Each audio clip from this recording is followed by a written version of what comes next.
How's it going, everyone? Wanna go over some major changes over at Insomniac Games and a major PlayStation update as well in terms of Insomniac, who I would consider to be the MVPs of PlayStation for maybe the last decade, and if you really go back even longer than that, Insomniac has just been doing killer work alongside PlayStation for a very long time. They actually became a first-party PlayStation studio, I want to say shortly after the release of Spider-Man 2018, but they've been long in partnership with PlayStation and a trusted second-party studio for a long time, and again, this past generation that has been rather terrible in terms of games output. What one studio could you always rely on in terms of their game output?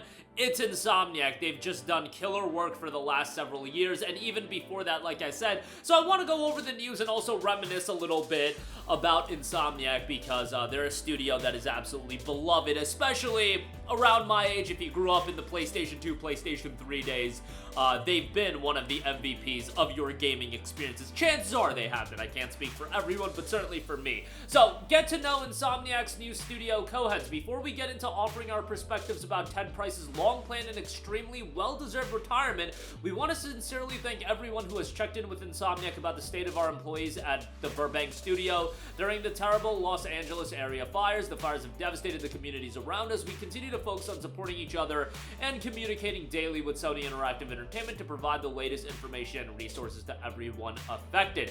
Sharing the news that Ted is retiring from Insomniac Games is still just as emotional to type as it has been to think about. The three of us, Chad, Jen, and Ryan, have worked closely with Ted for many years. He's not our leader, he's our longtime friend and a great one at that. Ted will be missed for so many reasons. One of the great things about Ted is his ability to inspire everyone around him to grow. Ted also has the ultimate example of how to not just say the right thing, but to do it, both with our games and how we behave as leaders and as a studio. Seeing how Ted operates for decades has prepared us to take on the challenge of stepping into Ted's enormous size shoes. None of us can nor should try to be like Ted, though. We must stay true to ourselves and our leadership styles. However, it's safe to say we'll often think to ourselves, what would Ted do as a part of our individual and collective decision-making process? Now you're probably wondering, well, what exactly are y'all and what should we expect from you going forward? We want to share a bit more about ourselves along with some insight in how we're envisioning our role as co-studio head. So this includes, again,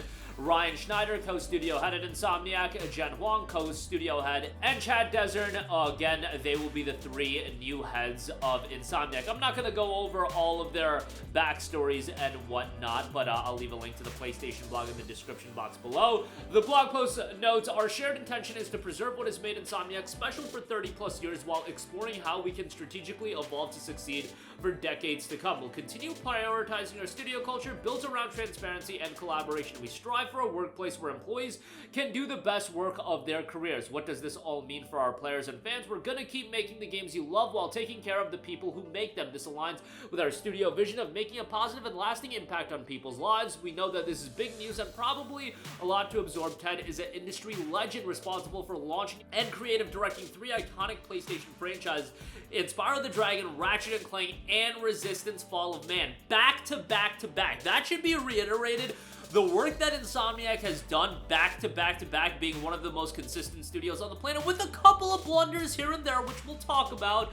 But man, their work in terms of consistency level in a world in gaming these days where there is these 5-7 year layoffs. And again, when we go back to the world of Resistance, Ratchet, and Spyro, different era, but even to this day, their consistency level is just insanity when you look at their output. They've just been doing incredible work.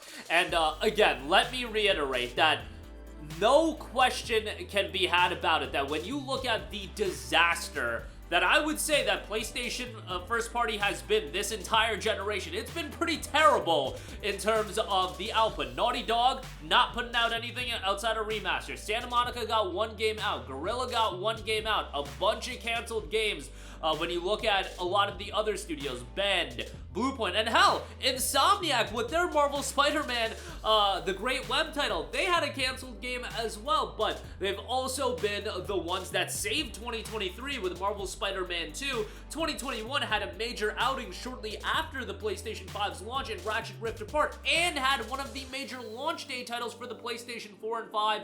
I should say for the PlayStation 5, it was also released on the PlayStation 4, Marvel Spider-Man Miles Morales, and they got Spider-Man Remastered out that same day. They've been one of the standouts, and if Wolverine, in fact, comes out next year, that is 3 major games in an entire generation already. If you eliminate Miles Morales as a cross-gen game and a game that, you know, kind of a smaller standalone experience, but if you want to include that as well, that'd be 4 games this generation. If they don't put anything else out, and there's rumblings of the Venom game, who knows what's going to happen there, but they have been standouts this generation. But for me personally, talking about Insomniac, man, I remember, and I always go back to the PlayStation 3 days, because that's where I personally started going online and following game releases and getting into the game discourse a little bit, and having a PlayStation 3 in the late 2000s, early 2010s, when Xbox was kind of whooping it. Insomniac was one of those studios that, man, their output in terms of what they were dropping made me happy that I had a PlayStation 3. Made me happy that the PlayStation 3 was my preferred platform amidst the online sometimes being a disaster. But let me take you guys through this. 2006, when the PlayStation 3 launched, they had Resistance: Fall of Man. Really, the standout PlayStation 3 launch title for a lot of people. There were a couple of other games that launched, but I think everybody was picking up Resistance back in fall of 2006. 2007, a year later, they had one of the standout games to showcase what the PlayStation 3 could do in Ratchet & Clank Future Tools of Destruction. That was a game that I remember, like, the Game Informer articles as it being a showcase for the PlayStation 3, and it absolutely was. And it kicked off this new Ratchet Future arc of games, which, by the way, we desperately need a remaster, or at the very least a collection, some way to preserve these excellent games. They also had, in 2008, Ratchet & Clank Future Quest for Booty, but Resistance 2. So Resistance 2 came out a year after Tools of Destruction. Then 2009, you had Ratchet & Clank Future: A Crack in Time as well. They're putting out games so consistently, and then off year in 2010 to be fair, but then in 2011 they're back with Resistance 3, a game that unfortunately underperformed commercially, but from a thematics and tone standpoint, Resistance 3 was my favorite of the 3 Resistance games. I thought it was fantastic. 2011 also had the release of Ratchet & Clank All for One, and think about that stretch in that era where the PlayStation 3 was very much lagging behind, and towards the end of the PlayStation 3's life, you saw that turnaround. But I would really say the foundation of all of that, with the PlayStation 3 turning around and with that exclusive lineup being as revered as it was, man, that started with Insomniac in a lot of instances, their level of consistency with Resistance and the Ratchet Future games. And to me, from a personal standpoint, that's the era of Insomniac that's always going to stand out to me, just because growing up playing all of those games as they were coming out, and really, as a lot of people I know were on the 360, and sometimes it was a little bit lonely on the PS3, man, in terms of the games output, it was great having a PlayStation 3 and Insomniac, along with a lot of other studios, you know, Sucker Punch putting out games consistently, Naughty Dog, of course, Guerrilla. There were so many great studios, but you look at that output from Insomniac, again, in the span of 5 years, Resistance, Resistance 2, Resistance 3, all 3 Resistance games, and then Ratchet & Clank Future Tools of Destruction, Future Quest for Booty, a smaller game, A Crack in Time, and you had All for One releasing in there, and Full Frontal Assault. And by the way, in 2013, you had Into the Nexus as well. That was rounding out that Future story arc. But man, they were doing killer work. And even before then, of course,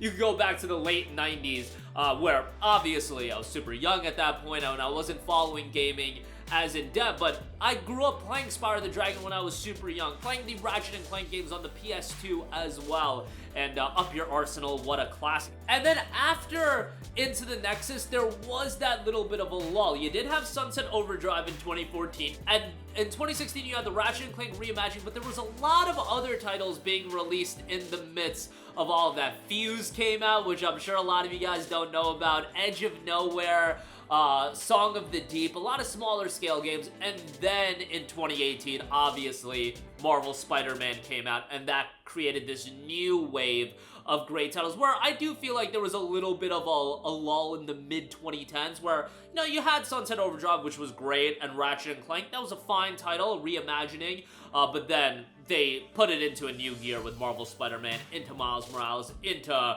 Ratchet Rift Apart, into Spider-Man 2. It's just, for me, wish we could have some more out of Resistance, wish we could have a little bit more out of Ratchet, and we probably won't get a new Ratchet game until 2029 or something like that, 2030, so it's unfortunate that Ratchet is so... you know, a game will come out and then a 5-year layoff, 7-year layoff, 9-year layoff in this case.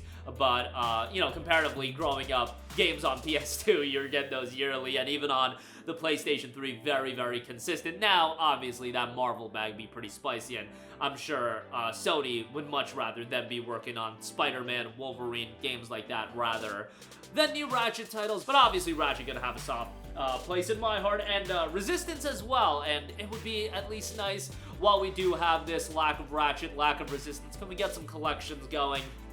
I get it, we're all about those live service games when it comes to multiplayer, but man, a Resistance collection would be great. But changing of the guard for Insomniac, a new era for Insomniac, but hopefully they'll remain as one of the most consistent studios on the planet, and one of the MVPs of PlayStation. And imagine if Insomniac wasn't dropping these games this generation, man, it would be absolutely dire for the PS5, but thankfully they are here, and hopefully they won't be tasked to do, you know, a Wolverine live service game and waste a bunch of time on that. But that'll do it for me. Let me know all of your thoughts, your memories of Insomniac, your favorite Insomniac games of all time. Again, when it comes to me, from a personal standpoint, that late 2000s into the early 2010s period, just absolutely tremendous with all 3 Resistance games, and Ratchet & Clank The Future Saga of games all coming out. It was 2 mainline Future games, and then you had the 2 smaller games, and then you had All for One in there as well, which was a decent outing on top of that. But that'll do it for me. Let me know all of your thoughts in the comment section down below. Sound off there. Thank you for watching, and goodbye.